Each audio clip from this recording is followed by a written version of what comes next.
You're listening to Were You Still Talking?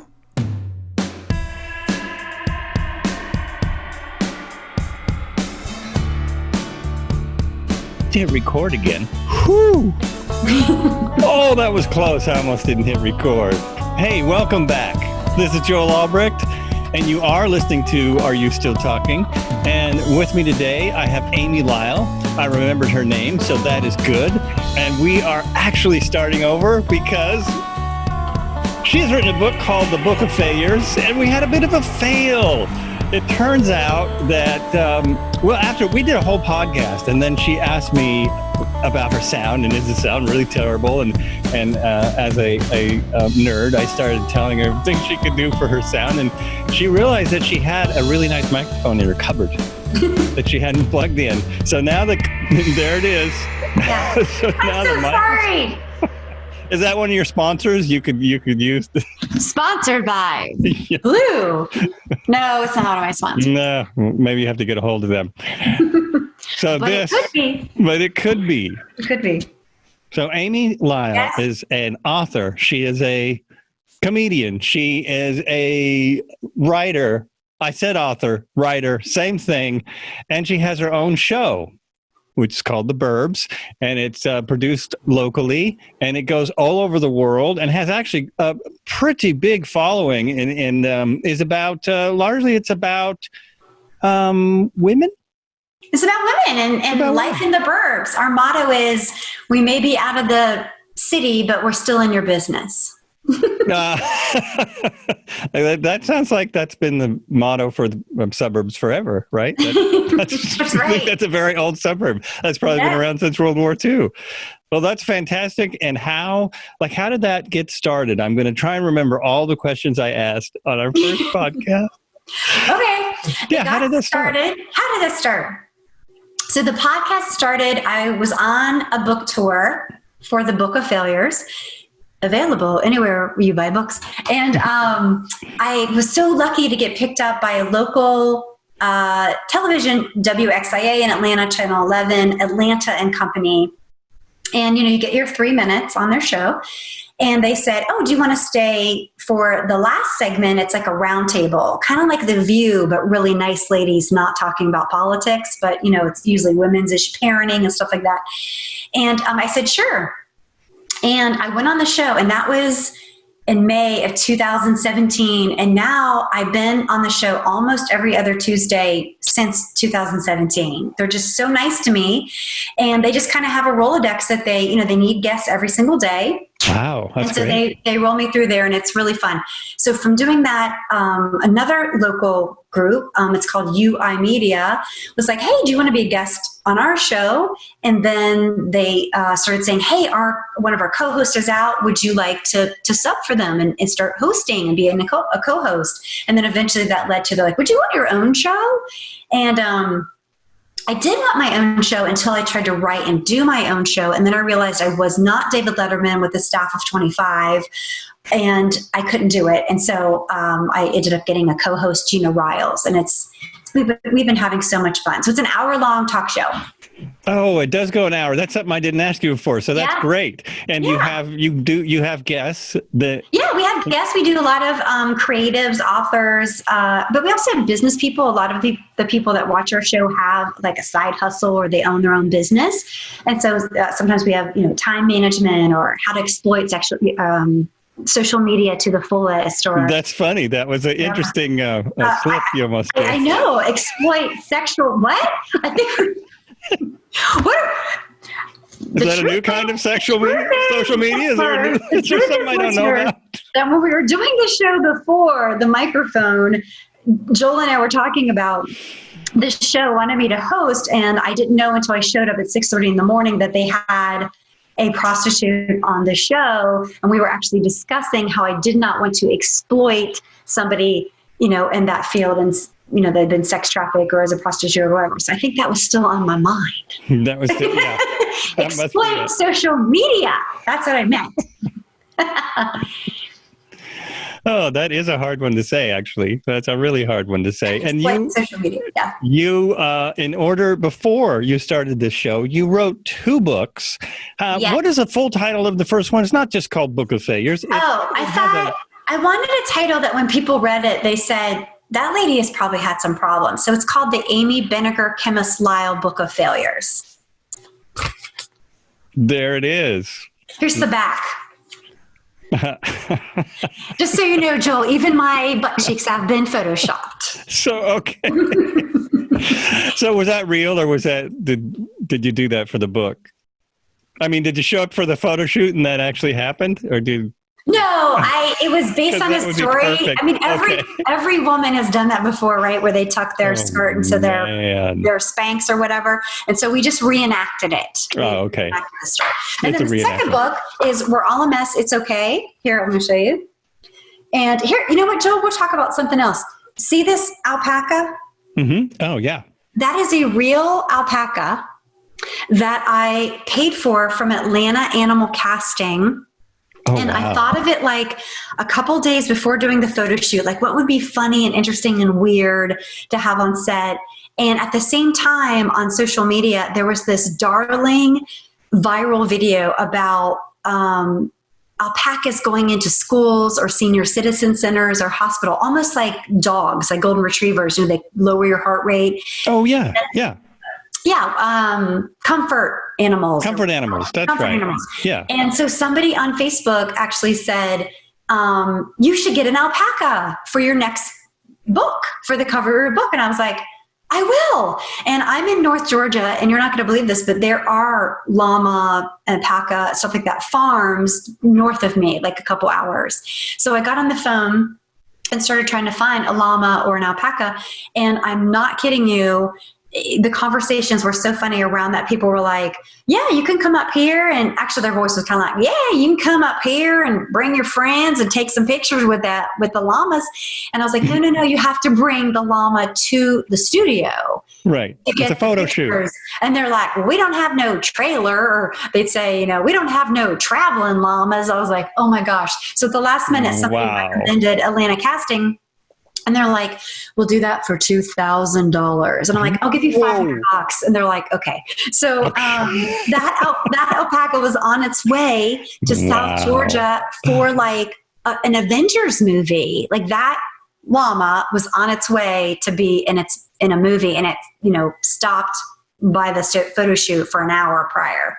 So that's why they gave you the deal. Well, we're taking it out anyway. We're putting it in the trailer anyway. And what about a lizard? Do you want a lizard? Was it? How about an iguana? Yeah, exactly. You need a tortoise?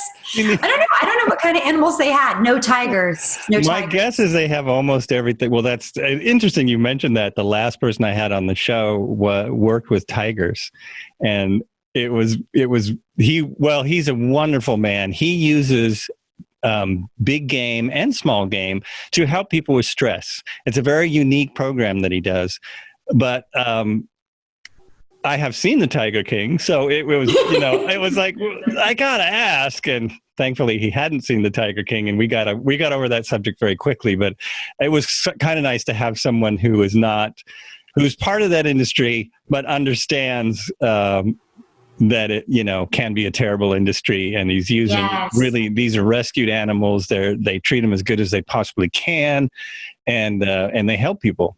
So they're therapy animals basically. There's a whole it's a whole foundation. But I digress. Nice. Yeah, this it's alpaca was not a therapy animal, Joel, and he was a kicker. Okay, did it spit? Actually, she was a lady. It was a lady alpaca. And then Becky Robinson, my neighbor, she's in PR.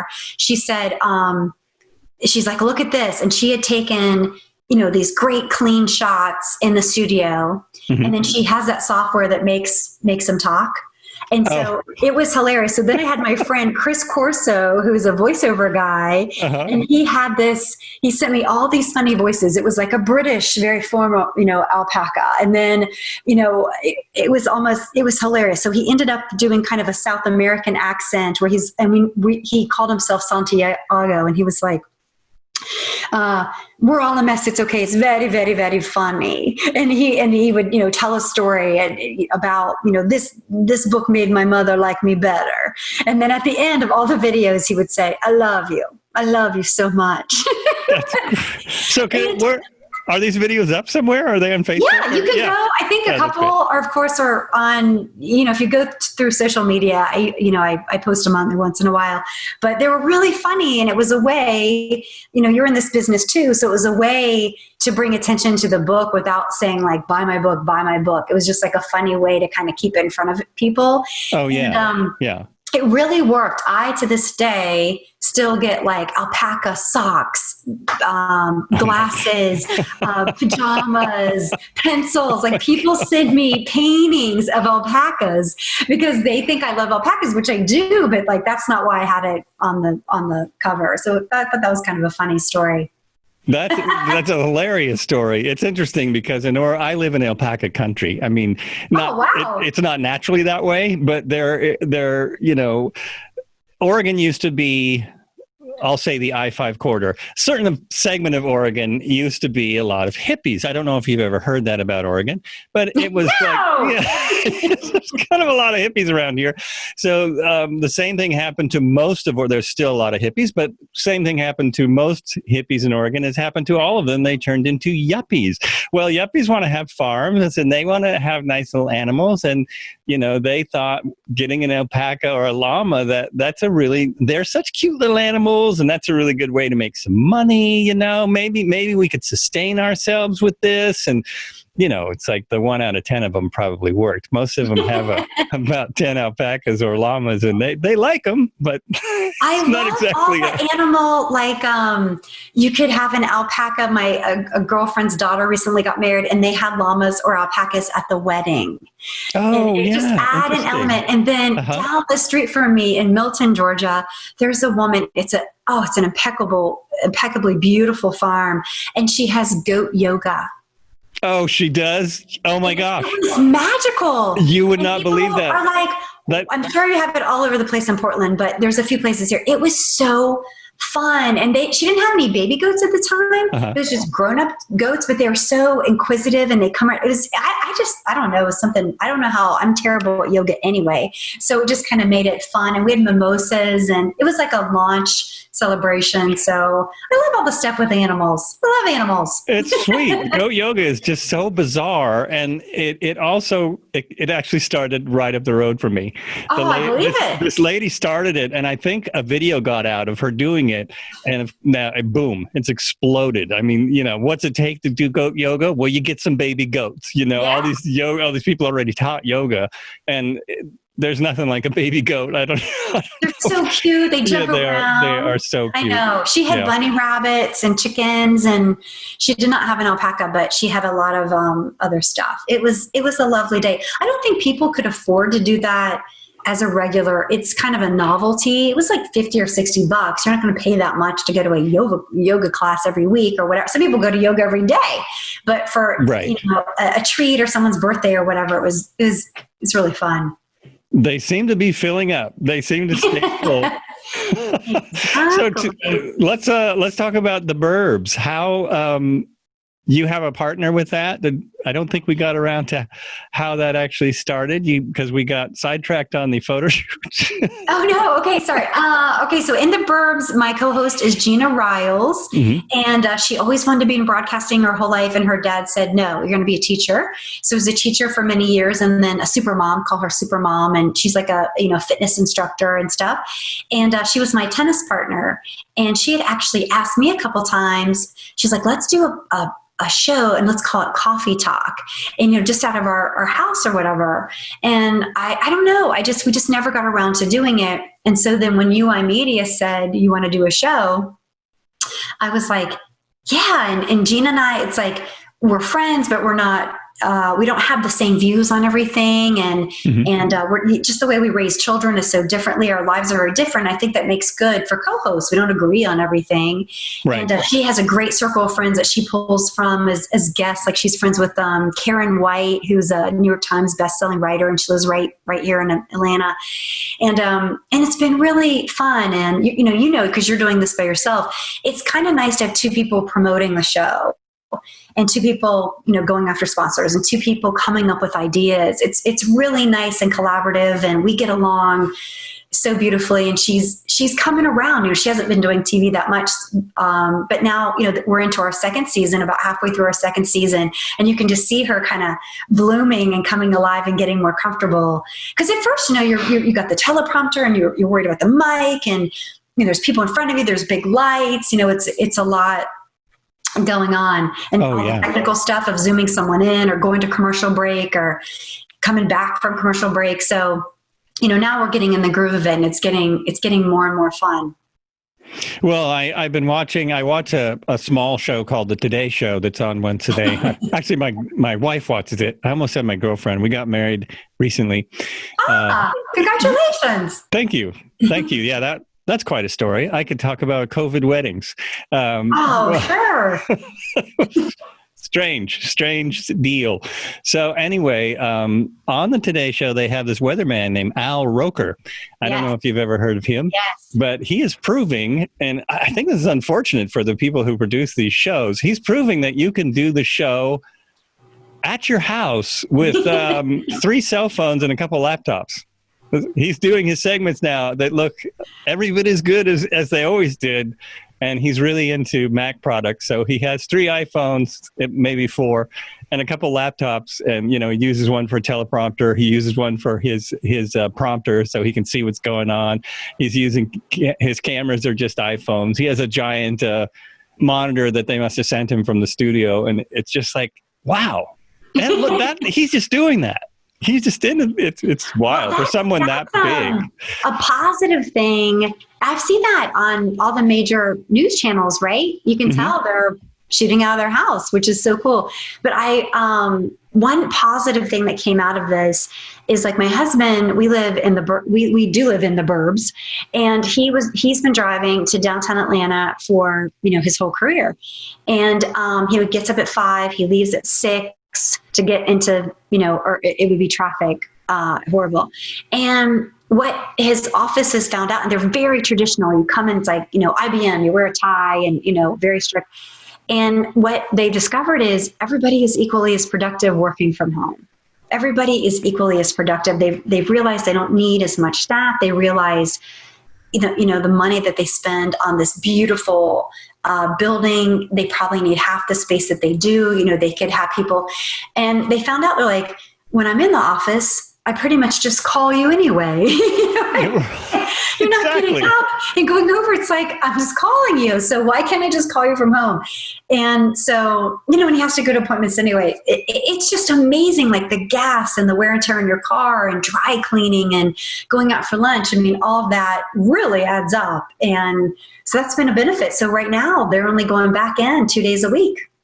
And then that's great. He works from home 3 days a week. My wife works for a major university, and it's the same thing. She's actually about to retire. So it's really bizarre because, they went home overnight. It was like, okay, this is it. Right now, we just got the word, we're going home. We're going to work from home. And we went back in twice, I think, to pick up a couple things. We grabbed her computer so that she could work easier. But she's actually working a little bit more hours, but she's getting more done, because there are no interruptions. And the job she has is a lot of scheduling and a lot of technical stuff. So she's literally getting more done. So everyone is going to make all kinds of adjustments. Now, she works in the art department, so for the students, it's not so great. It's very difficult to take a remote art class. That's really hard. And they're trying to figure out how to change that, how to make that better. A little side note. People are finding out. You live in, Portland's very expensive. Downtown Atlanta is expensive. But imagine, LA or San Francisco or New York City, Manhattan. I mean, that's a topic that's coming up. Like, you don't have to live there. For a lot, if you're in a restaurant, you have to live there. But otherwise, for a lot of jobs, it's been proven now, you don't have to go in. You could work remotely. And so imagine the change that could have on like the housing prices or the quality of the air. Like, it could have a big, profound impact of not having all those cars on the road. So it's kind of exciting. I hope that this takes hold and companies realize, like, we don't have to have such a large footprint, and, you know, people can, as long as they're productive, you can work at home, come in a couple times a month or whatever. It'll be really interesting to see what happens. I'm a big fan of aviation, so I've been watching this helicopter pilot who his job was doing car reviews. He was a car reviewer, and he put the car reviews on YouTube. I'd never heard of him when he did that, but he started flying around LA and showing people what it looks like during the COVID-19 crisis. And so it's a very small helicopter that he just flies. I don't know if he rents it or if it's his, but it's just stunning, because I lived in LA for 11 years. So when he flies over certain freeways, I know exactly where he is and exactly what it should look like at 6 a.m. He flies at like 6, 7 a.m. And not only is it a shocker about what the freeway looks like, but also that you can see the hills all around LA. You can see, you know, from downtown, you can see the Hollywood sign. From Long Beach, you can see down. It's mind-boggling. So it is. You know, let's hope that there is some movement to keep some of that in place. I mean, people in LA must be loving it, because LA is gorgeous if you take the pollution away. I mean, it's gorgeous with the pollution because you get these amazing sunsets. But when you take the smog away, it's a beautiful area. You know, it's beautiful. It's kind of eerie, though, isn't it? The pictures you see of the Vatican, which obviously, you know, very busy every day, or, you know, the city streets of Manhattan. I was able to be introduced to Eddie Brill. Eddie Brill is a famous comedian. He used to open for Letterman for 17 years. So he posts these beautiful pictures on Instagram all the time. And it's just so serene. And he's in Brooklyn or wherever. Yeah. And it's like you've never seen places desolate before. And it's kind of eerie and kind of beautiful. And of course, I want it to, you know, people need the tourism business, and I want to go visit places. But you're right. It is, if we could take away some of that, it would be really good for the environment, which would be great. Yeah, it would be something. And it definitely is eerie. And we try and go for a walk every day in my neighborhood, which I'm actually in Eugene, not Portland. So it's a smaller town, but it's busy. There's a lot of people driving around normally. So we've been walking for a couple months now, and it's been, I mean, you don't even have to look for cars. There are a few people driving, but, you know, you don't think about it. So the last week or two that we've been reopening, which personally I think is a little nuts, but, and it's already proving in the numbers that, okay, reopen. It's not going to be good. Anyhow, it's weird that we can't close forever, Joel. We can't. It's true. Forever. I mean, it's ruining small businesses. Yeah. Some of them will never come back. Even major department stores will never come back. And so I don't know what we should do. Absolutely protect people that are at risk with that. But it's just like, we can't just close the country forever. No, we can't. The difficulty is not reopening at all. The difficulty, and we have a lot of them in Oregon, is what I call COVIDiots. People who don't understand that it's not political to wear a mask and to protect other people. It's not. That should not be political. But then meanwhile in Atlanta, I see people wearing masks when they're in the car by themselves. I'm like, where are you protecting yourself? Well, you see that here too, but it's because we have really bad allergies. We have grass allergies, so a lot of people wore masks anyway. But I didn't think about that. We have bad allergies here. Now I just assume. I was like, what are you doing? You're in the car by yourself. It could be that. It's possible. And my wife works at a university where there's a lot of Asian students. They would wear masks when they got the flu. You know, they've always worn masks. It's part of the culture. If they got sick, they would wear a mask so they wouldn't make other people sick, which is really interesting. But there's this movement to resist that, like it's somehow, crazy.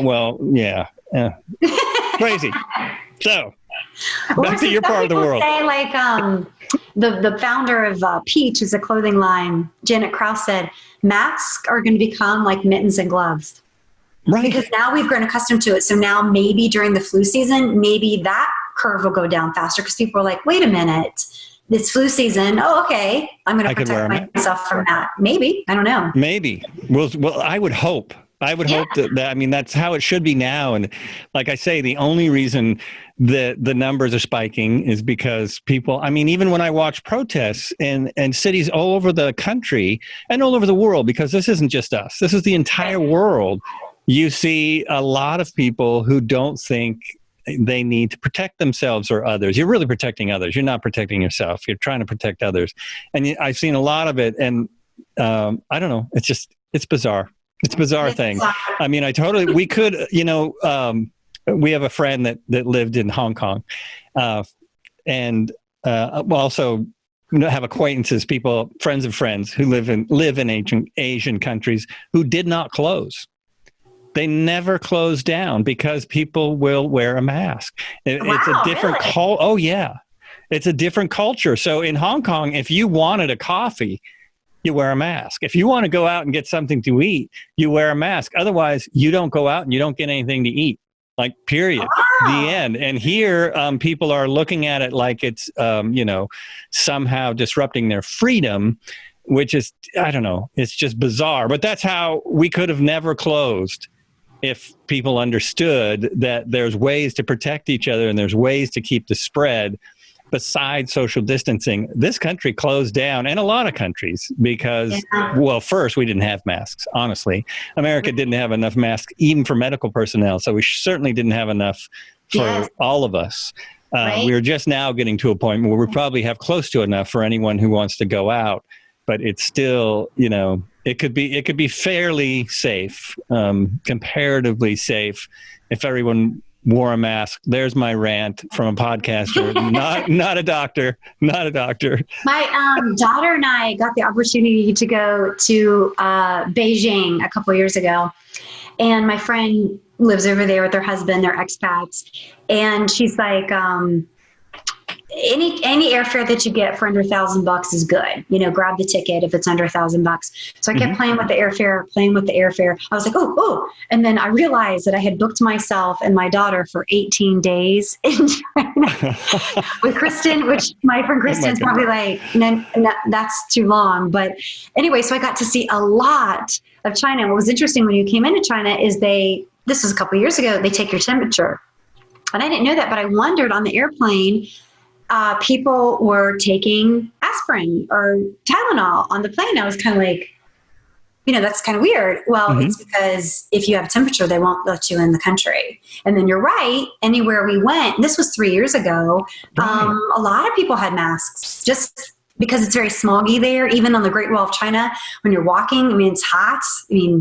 Beijing's a desert. It's very hot. And people had masks on. It's been thought to be kind of a cultural thing from Asia. They were kind of ahead of the curve, I guess, on the masks. Well, they had a much worse case of bird flu than we did, and they've had some other outbreaks that we missed, and I don't know how we missed, but maybe because they controlled them. But I didn't know they did that 3 years ago. Do you know why they were taking temperatures? They don't want you coming to the country if you're ill. Wow, that's amazing. Yeah, I didn't know. I was like, Kristen's like, well, take your temperature.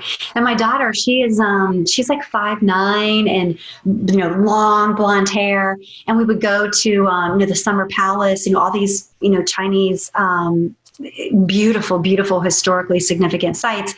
And, I was taking pictures of the people it looked like paparazzi because a lot of people have never seen a blonde person in their entire life. They come from a little village in China and they're, it's summer break and they're going that's their vacation. They're going to the Summer Palace or whatever. And so it's so funny. I have pictures of, 20 people taking her picture. Oh, wow. That's she's crazy. like, I love it here. And it would be, some people would ask, they'd say, photograph. And other moms would like shove their kids with her and then take a picture. Oh, wow. So she got to feel like a celebrity. She loved it. It was crazy. We had such a great time. Such a great experience. My friend Kristen, she speaks Mandarin. Her kids speak Mandarin. So it was much easier to get around. Of course, they have like a driver. And if you live there, it's customary that you hire a driver and a housekeeper and a nanny and a gardener. And, Wow. the expats do a great job of employing a lot of people. And, most Americans treat people very, very well. And it's a good partnership that they have with them. Mm-hmm. She recently should have moved to London due to COVID, which she's not complaining about. Oh, she's okay with that. Yes.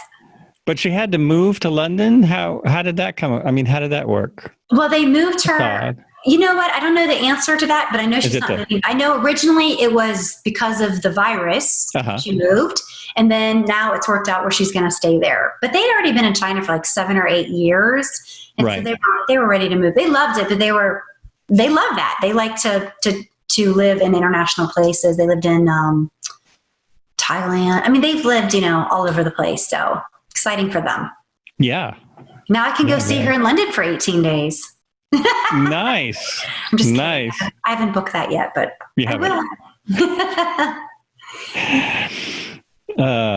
We talked. What else? We haven't talked about dogs. We haven't talked about dogs. Oh my gosh! Have a dog? And what's it called again? What kind of dog? Oh well, this dog. We had a dog named Leslie, and she was an Australian Kelpie. And we saw your dog on Instagram. I believe it was Instagram chewing ice, and we thought, wow, that face. We know that face, but. So what? We just thought he's a rescue. We thought he was like a shepherd lab, but it sounds like he could be some fancy dog. Well, Australian Kelpies aren't I mean, they're not known very well in the U.S., but it's funny because we saw our dog also was a stray and was given to us when she was probably a year old. She was the sweetest dog in the world. We always thought she was the best dog in the world. And then we walk into a pet store probably to get pet food, and we see this book, and it's got her face, literally has her face on it, because it's the same face as your dog, but with a little white spot on the chest. So it looks almost identical to, and we thought she was some kind of shepherd, some kind of shepherd or something like that. And then the book was, I mean, literally her picture. And so I think it was on the back of the book, it says, Australian Kelpies, the best dog in the world. And you're like, that's true. Wow, that is her. So we have proof. We have actual proof. Yeah. So we have that dog, and then we have another rescue dog, Oliver, and he's like I couldn't think of his name. He's so ornery and naughty, and he's a lab, maybe Rottweiler mix. He's got a big black head, and he is wound up, so sweet. We sent him to boarding school for a couple weeks because we still want him to jump on people when people come in. He could hurt somebody. He's very strong, but he would never mean to hurt somebody. He just wants to kiss you, and so he is so sweet. He sleeps like this. Spread out, so cute. And then we have a 16-year-old dog, Cooper, and he's a golden retriever. And that's pretty old, 16 years old for a golden retriever. Yeah. So he can't walk as far as he can, but we took him to the lake theater the other day, and we put a life jacket on him. He swam. Our dogs have nice lives. I treat them. They don't sass me, so I'm nicer to them than the children. They eat anything, you cook. Yeah, dogs are. Jump in the car without asking any questions. They're the best. They're the best. They are the unconditional love that a lot of us aspire to. And yes, it is. I don't know how people treat dogs bad. Some people do. I don't know how they do it. I don't understand. Don't understand it. Yeah. I don't either. One of my girlfriends in my county, Amy Comstock is her name. She, oh my gosh, has such a passion for dogs and does a lot of work in our community. And they have this big, it's called the Bark and Boogie Ball. They do this big ball in the neighborhood and to raise money. And there's a restaurant in our neighborhood, Cherry Street, and they do a huge event every year, and all the profits from their restaurant and bar from all day goes to the Humane Society, and the Humane Society, brings the dogs that haven't been adopted, and every year all of them get adopted, and it's just nice. I feel like I live in a very dog friendly area. People love dogs, and So have you seen? I know in our area, and I think in a lot of big cities, I know it's happened in Hawaii, the Humane Societies have emptied out. Have you heard about that? Yes, and they have pictures of it, and it's really amazing. And I hope that people, can work. I just hate it if they go back to work and then their puppies are at home for 9-10 hours a day. Yeah, that's a little scary. It is. Yeah, we hope they continue. Maybe they could get a dog walker or something. Something. Yeah. I mean, it's so awesome that the shelters have emptied out, but and also it seems like people are going back to work slowly. Some people are not going back to work ever. So hopefully they will continue to take care of the dogs, or they'll have their kids do it. Yes, I hope so. So. Yes, I love dogs. Yeah, we love dogs, and so does Ricky Gervais. So they must be good. And so does who? Ricky Gervais. Oh, Ricky! Never heard of him? Yes, he's a comedian. Dogs. Oh, yes, you didn't know that? Funny. No, I didn't know he was a dog lover. He's a huge advocate for animal cruelty. Yeah. Oh, good. It's a big part of his personality. Yeah, he's always speaking out against animal cruelty. Good. Yeah. As everybody should. As everyone should. All kinds of cruelty. Any kind of cruelty. Any kind of cruelty. It's true. Yes. Yeah.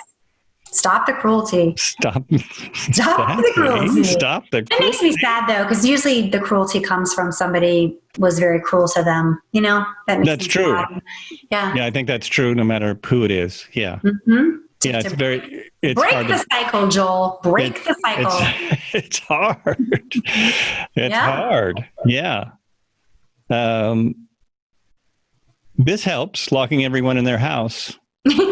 Doesn't, you know what? No, it doesn't. On a serious note, it actually does not. If you have a family, exactly, that's actually a very serious situation. I've heard that there's been a spike in abuse. I bet. Domestic abuse.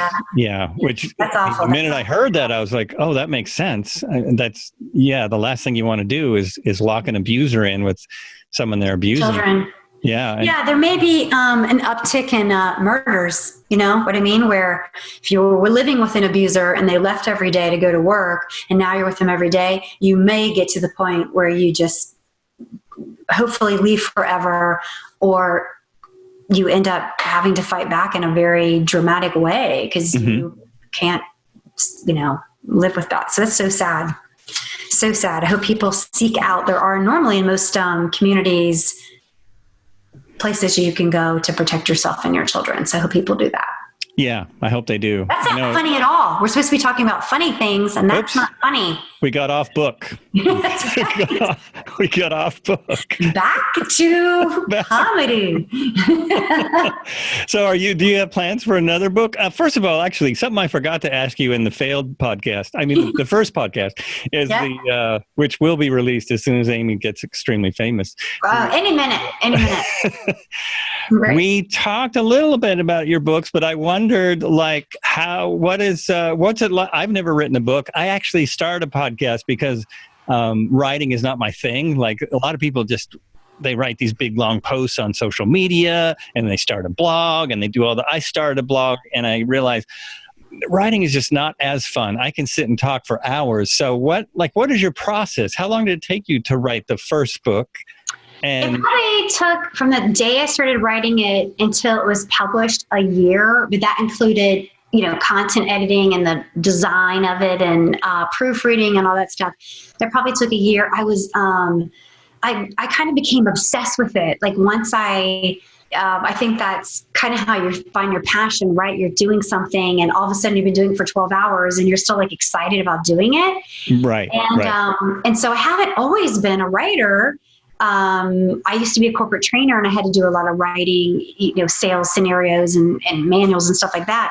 But I think we talked about it earlier, right? The reason why I wrote the books was the Hollywood rejection. And it's humor essays similar to Jenny Lawson or Samantha Irby or Jen Mann. So they're humor essays. And so I kind of, the first book, there was no order. It was just like, oh, here's a funny story about, being in China, or here's a funny story about me falling down 2 flights of steps, at my office building in my suit rolling up to my armpits, or here's a funny story about this. So, humor essays are a little bit more, manageable to handle, right? Because you can move them around easily and you're talking, 2 to 5 pages per story. versus I don't think I'd ever want to tackle a novel. Even my screenplay that was 90 pages, it was just like, oh, if you change, one thing in the front, then you got to change it on the whole thing. That's why I'm really excited about the opportunity to write on the sitcom, because it's 22 minutes. Like, how much can you change it around?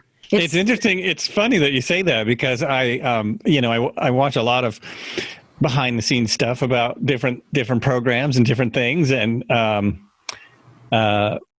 normally the person who writes a sitcom, especially the creator, works straight through from however many years it's on, every day, all the time.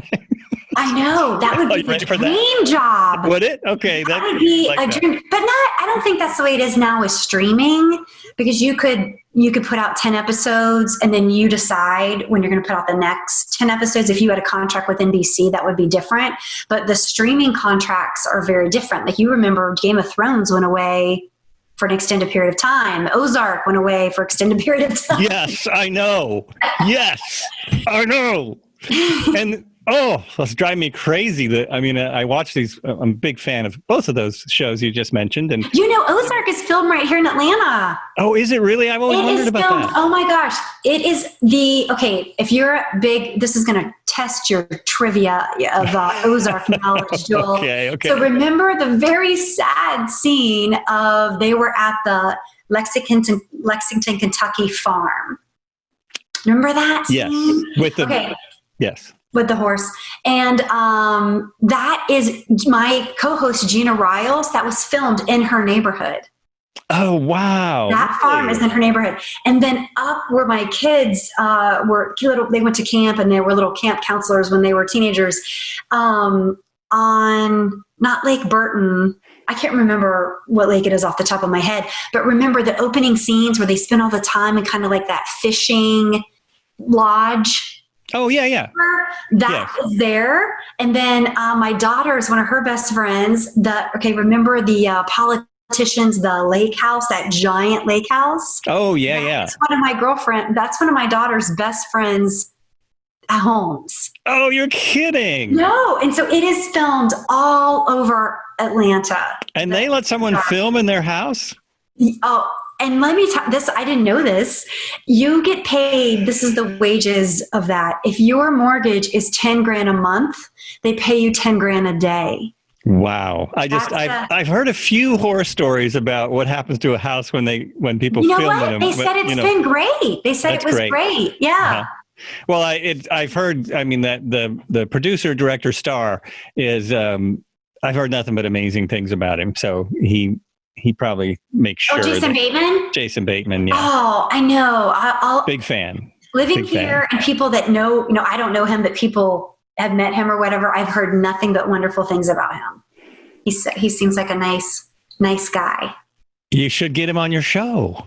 Sure. You should get him on your show. And the Burbs, Jason Bateman. Come on. Bateman. You're filming in the Burbs. It's not Laura Dern. Who's he married to in that show? Laura. Oh, I can picture her. But anyway, she's phenomenal too. I think she's yes, absolutely. Yeah. Everyone in the show is very talented. Yeah, the new face that's there. The girl who works for them. I wish I knew her with the curly hair. I love her. Amazing. Yeah. Ruth, my kids and I. Yeah. Talk in the Ruth Langmore. If you had to, the other day on Twitter, I posted, if you had to pick two characters that you are, I picked Charlotte from Sex and the City and Ruth Langmore. Those are my two people, Charlotte and Ruth Langmore. I love her. She's so talented and she's so beautiful. She can morph into anything. She's in that rough, trailer park environment and, her language. And then she's in a princess movie and she just looks so beautiful. She's so talented.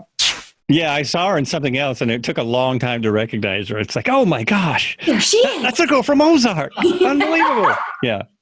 Yeah, what a fun role. What a fun role for her to play. She's just bossing everybody around and, I can't wait for it to come out. She's probably English. I don't know the answer to that. Is she British? It just seems like everyone you see on a show like that who's playing a trailer park person and with that accent, then you see him in an interview. Well, yes, I quite like the role. I like it. She's empty. The trailer said it's a crowd. I don't know. And then they were picking on her about her accent. And I don't know anything about a Missouri Ozark accent because I don't know it, but it sounds very, very convincingly kind of redneck to me. Well, I'm guessing, I mean, she seems really like someone that would work on that a lot, yes, put a lot of work into it. Somebody was picking on her. Yeah. And I was like, how dare you? I think she's fabulous. Well, it's interesting because I think any accent you do as an actor, especially on a show that successful, someone is going to pick on you. I mean, I saw people putting down the Queen, what's that called? The Crown. Putting down the Crown for their accents. It's like, well, for one, you don't know what they spoke. You really don't know what their accent was because you probably haven't even seen film of them or heard them on tape.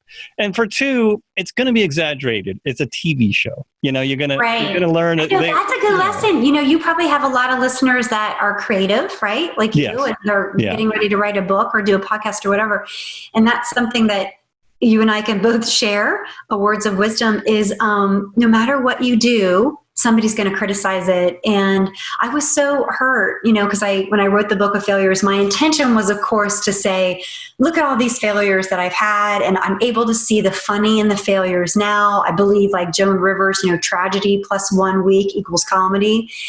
And that's good. And I remember that. Right. And it was to lift people up, to say, you get up another day, and it's hard to be a stepmom, and it's hard to be married, and it's hard to juggle all of that.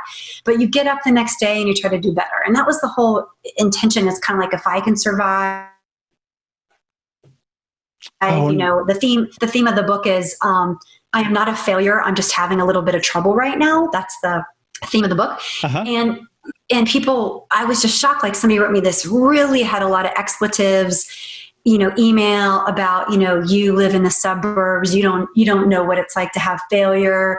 You go on vacation, and it was just like, did you see the cover of the book? Like, I look like a woman that lives in the suburbs. I'm not in a meth lab writing the book. And, well, wait a minute. I don't think we can tell that. It's not the studio. I can't see what's on the side. Just within grasp. No. And so it did hurt my feelings. But then later, this is my thought on this. This is my advice, my 2 cents. I don't know much about anything, but I'm going to give advice on what I've learned is, you know what? I don't like every actor, and I don't like every book, and I don't like every song. Now I'm a type of person that if I love it, I'm going to, tout about it. But if I don't love it, I'm probably not going to say anything at all. But I'm kind of like, that's their opinion. And maybe I caught them in a bad day, and all I can do is reply is, hey, my book the intention is to lift women up. And if it didn't work for you, return the book. And I'm sorry. That's all you can do. You cannot please everyone. And as my friend Carla said, that woman, she kept trying to engage with me. And she's like, there's this funny saying. It was like, go after me once, something. And it's like, go after me twice. You're a fan, bitch. It's like, that's true. If you don't like me, but you're sending me this email of like, and then in the 6th chapter, and then in the chapters 57, and then in chapter 75, I'm like, oh my gosh, wow. If you hate this book so much, why do you keep reading it? Just return it to Amazon. So, or Barnes and Noble or Walmart or wherever you got it. So anyway, that's my 2 cents is if you're doing something creative, you're going to ruffle feathers, even if your intentions are super good and honorable. You're just going to catch somebody in a bad day. And all you can do really is wish them well and be like, gosh, I hate it that person is in such a bad state of mind that they misinterpreted my intentions. I think that's really good advice. I mean, there's a couple things about that story that I love. Well, for one, if someone is commenting that much on something you did, it means you're successful. I mean, it means a lot of people are watching it because not that many people comment. Another thing that we're seeing in that a podcast, I watched a podcast. I don't know if you've heard of it, the Joe Rogan Show. that it's a little podcast, and it inspired me to do a podcast. Him and Kevin. I forget the name now, a director talking about how easy it is to do a podcast. So one thing that he says over and over again, and that is very true about being in the spotlight, which I'm not that I'm in the spotlight, but as someone like you who is in the spotlight and whose show is growing and growing and growing, one of the best things you can do is ignore the comments. That's something that you really got to work on. You're doing good work. It's not about what every single person comments about. The vast majority of comments on social media are negative. I mean, it's just how it is. I don't know why it is that way. I would love to start a movement to just have positive, get more positive things on social media. Yes. Like right now, there's a positive social change going on. It's all over social media, but you're still going to get a lot of negative pushback. You're going to get a ton of negative pushback. And the interesting thing is that a lot of the people putting out positive work are blaming social media for all these different things, when in fact, without social media, this movement wouldn't be happening. I don't think it would be as big as it is now. But that's the key anyway, too. When you're doing creative things, ignore the comments. You got to do the best you can. And if somebody has something creative to say, I'll say, oh gosh, you're right. A publisher, my books are self-published. Somebody introduced me to a publisher, and she's like, well, I think that these 3 stories are offensive. And I said, you know what? I had 2 content editors, and the truth is, these people told me these stories that they were almost murdered on a date, or they almost, this happened on vacation. And you know what? You're right. It was tragic and dangerous, they thought, when it was happening. But 10 years later, it's not. 10 years later, they can talk about the funny part of that date and how weird the person was and this and, and whatever. Or, all the things that happen. I mean, I do not like censorship. I don't want somebody to be racist. Or I remember one time I was at a comedy club, and literally the guy only told jokes about raping women and fitting them. He buys cars based on how big the trunk is because he can fit them in there.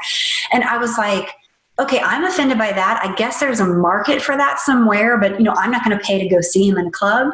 But I don't like censorship in comedy or anything. But, you put the best thing, if you hurt someone's feelings, you tell them you're sorry.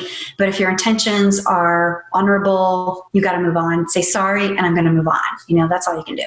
Yeah, absolutely.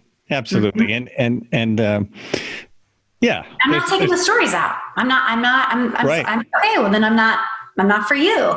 And that's fine. I mean, it would have been great to have representation. But someone is going to be offended by everything. They are. It doesn't matter what you do. And, I really want to reiterate, if someone's offended by it, it means you're getting it out there. It means a lot of people are seeing it. If no one's offended by it, it's because no one's seeing it. So yeah, and that's true. You say that. What's shocking to me is you see like a YouTube video or something, and it has 1 million views. And normally, statistically, you would probably know this more than I do, but statistically, it seems about 1% take the time to even push the like button, like 1%. And so when you write a book, I mean, I've sold thousands of books and have, 250 reviews or whatever. So for 250, I've only gotten 250 reviews and have sold, thousands and thousands of books. And so very few people, so it's like a restaurant review. People either love it or they hate it. And so most of them are like 5-star, 1-star. Right. Yeah. And a lot of people that write reviews and a lot of people that write comments, it seems to be more on YouTube than anywhere, but a lot of people want to put something down. So they write a review to put it down. So it's tough because when I go to buy a product or when I go to look at, is this restaurant any good? And I see the star rating, I have to go, oh, really? I really need to read this stuff. What does it really say? And it turns out that, this USB drive is terrible because it didn't get here on time. And I'm like, what? To do with the product. Oh, no, I got a review once and they're like, I don't like this book. Okay, my book is humor essays. It's short stories about everything. Humor essays. Someone's like, I don't like this book. I can't follow the storyline and there's no character development. I'm like, it's not a novel. It's not a novel. And then you're right. Somebody else had the books didn't come in time. The books didn't come in time. The writer should take care of that. The writer should take care of that. Review because the books didn't come in time. I'm like, I am not in charge of the shipping. Or Amazon makes a mistake, with something, the way the prints or whatever, it's a mistake. And it's like, just return it to Amazon. But you're right. I mean, you got to move on. That's like if the book I see the funny in it. I'm like, you must be really bored or lonely or sad that you have time in your day to write that. Or all of the above. Or nasty. Or all of the above. Or all of the above. It's just, you're sad. I am sad for you. I'm not even angry at those people. I'm sad that you're so miserable that you're like, I'm going to show Amy Lyle. Yeah. This little writer in Atlanta that is self-published. I'm going to I'm going to show her. Like, that's just it. Clickety, clickety, clickety, click. I got you. Clickety, clickety, click. Yeah. Yeah, it's oh well. And then I think you're right about 1%. The bigger the video, the less response it seems to get. I mean, I have videos up that have very few views and still have some responses because I have a couple of people in my family. But but you even see it on cat videos. I swear to God, you'll see a cat video that's like a cat playing with a Roomba, and someone will have to say something how they were offended by it. Yes, yeah, exactly. I'm not gonna lie, I love seeing a cat on a Roomba. I think it's the most precious, or a guinea pig. Really, any animal that fits a small mouse, a small dog, a Yorkie on a Roomba is hilarious. It is hilarious. Okay, wait, one more thing on the book thing. When you look at books or anything, because I was like, oh my gosh, this has happened. It's only 4.5 stars instead of 5. I go to my favorite writers. And that J.K. Rowling, you go to Harry Potter, you go to Tolstoy, War and Peace, 4 stars. Yeah. Yep. Yeah, it's true. Great works of literature. If you go on Amazon, none of them have 5 stars. None of them have 5 stars. If you're going to sell thousands and thousands, or in their case, millions and millions of books, you're just going to aggravate a certain population. And so you got to just, please people keep that in mind when you see a book and it doesn't have 5 stars. Read the positive ratings and take a look at the negative ratings. But normally it's, just read the book. I think you can read 20% of books. You can read a lot. Free. Yeah, you can read a lot of it. Flip through them, a lot of them, before you even have to buy them. So go and read the first couple chapters. And then if you love it, buy it. And if you don't love it, return it. Yeah, there you go. That's why they have the return policy. That's why they have the return policy at Amazon. You can return anything. You can return it. Yes. Yeah, it is just, it's absolutely nuts. And how to get a 5. Sometimes, on Kindle, if you're an author and you give Kindle Amazon's ebook arm, exclusive rights, there's a benefit to that because you get paid on the page reads. You get paid on the page reads if you give them exclusive rights. If you don't give them exclusive rights, then you don't. But I gave Amazon, you can buy my paperback book anywhere, Walmart or BarnesandNoble.com or whatever, but the ebook you have to buy on Amazon. And I think what happens is you can buy for $9.99 or something unlimited ebooks, right? And so I think sometimes people, if you have to buy a book, actually buy it. I think you're more discerning and before you really look into it. But if the books are free and it comes up, you may just start reading it. And so I think sometimes some reviews come up with like, that isn't my target audience anyway. Do you know what I mean? Like men seem to get really angry at me when I don't know why, but it wasn't really made for them, It was really, my book is really for women and lifting up women and whatever, but I don't know. And it's really that's really sad because there are no books out there for men. There's none. There's just none. I think they get mad. It's like they see Book of Failures and they're like, "You're not even a real failure," and it's like. That's the point. It's like I fail in so many things and things are really, really hard for me. And Murphy's Law follows me around. I'm dyslexic. I have ADD. I fall down a lot. But yet I'm here and I'm, trying to pursue my dreams and trying to do a little bit every day and enjoy it. And so that's the message of it. Like you can live your dreams too. And there's going to be a lot of obstacles that you have to overcome. And I think sometimes people see like these YouTubers or Instagram stars, and they're like, I'm going to be an Instagram star. And, maybe they are 13 and something that they have is magical and it took off and they're a millionaire. But that's 1 in 10 million. That's 10 billion people. A billion YouTube videos a day. I want to put this out there for anyone who wants to be a YouTube star. I actually took the time, because I'm a YouTuber, they send me a newsletter once in a while. Sure. So they did an interview with the biggest YouTuber on the YouTube. He's literally, he's got the most subscribers. He's massive. His stuff doesn't appeal to me whatsoever. Right. Some of it does, but most of it is just, maybe his name's Cutie Pie or something. I think that's it. But the thing is, the greatest thing about that interview was this kid started at 13 years old and he realized, I really want to do this. And so he worked on it. And then he realized, people aren't really watching my videos, so I should probably do something more interesting. Yes. And he worked on it. And then he went, well, people are kind of watching my videos now, but they look terrible. So I should work on that. Yeah. Then he started making a few dollars. By the time he was 15 or 16, he started getting paid for it. And he went, well, I'm just going to put that right back in my production. And I'm going to make better videos. So, it's a really good lesson to this guy got so big because he tried really hard. And he worked for hours and hours a day. Yeah. With the support of his parents. The work. You got to put in some work. It's not, I don't think there's anybody that just did that accidentally. There's people that get 1 million views because they put a great cat video up. That happens. This guy gets, I love a 50. cat video. I don't have a cat, but I love a cat video. Dog video then. Yes, my girlfriend, her name's Lisa Odie. She has it's the most beautiful Instagram you've ever seen. It's baked goods.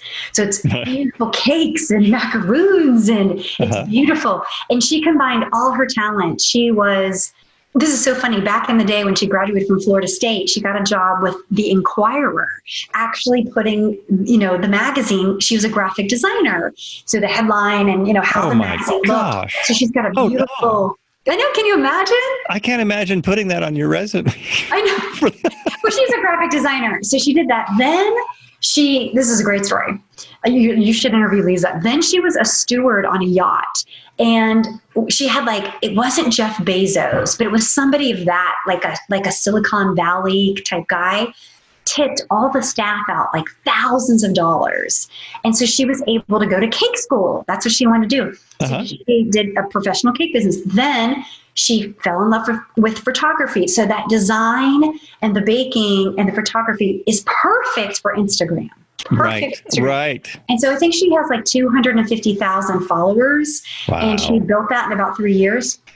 She was posting, it was 7 times a day.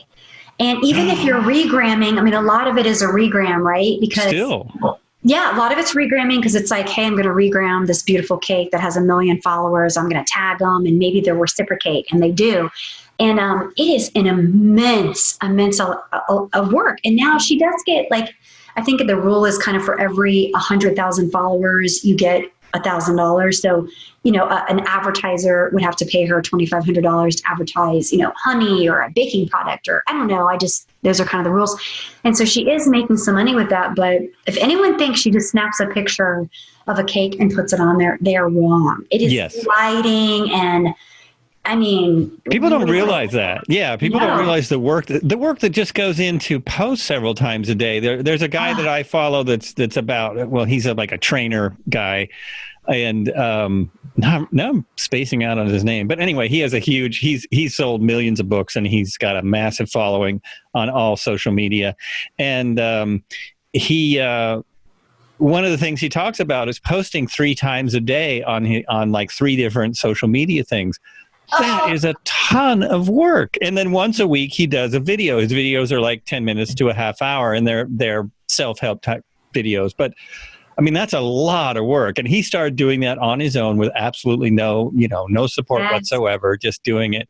Because to me, I'm not ready to post every day 3 times a day and make it valuable. I have 9 followers on Instagram.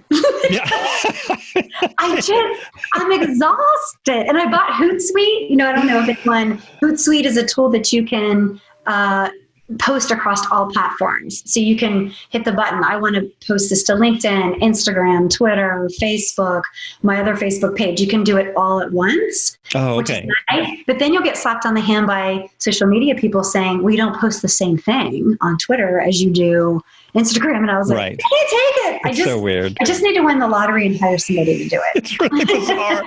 See, I'm actually semi-retired. I lost my job almost 8 months ago now, and it turned out we don't actually need that job. So I've been slowly relaxing into this. Oh, I really don't need to work. So that's even harder. It's like I love doing this podcast, but to get the motivation up to promote it and really put it out there is like, okay, why do I mean, I don't need to do that. I want to do it for my guests, actually. I mean, more and more, it's like, okay, I'm getting better and better guests. I'm getting, more and more interesting people. So I do just for the people on the show, because to me, my show is about the people on it, not really about me, even though I talk a lot. It's about the other people. I don't have as much to say. So I'm now starting to find ways to make it bigger, and it's a struggle. It's a struggle. It takes a lot of work. It does take a lot of work. All right, Joel, it's our second talk. What do you think? It is our second talk, and yeah, we should probably go have some coffee or something. I'm going to have some dinner. I really see. Has been cooking. Now it's funny because when you first got on, I said, "How much time do you have?" And you said, "Well, I don't want to do 3 hours," and we've probably done 2 because we've done 2 by podcasts. accident, because my microphone snafu, my microphone failure. I'm so sorry. Slight snafu. I still thought the second podcast was every bit as good as the first. It was a lot of fun. Even better. So you've been listening to, were you still talking? No, I am done talking. This is Joel Albrecht, and I have been with Amy Lyle. And come back soon. I have many more amazing guests. And what else? I don't know what else. I'm working on my wrap up still. Oh, here it is. Be good to each other. I love that. Be good to each other.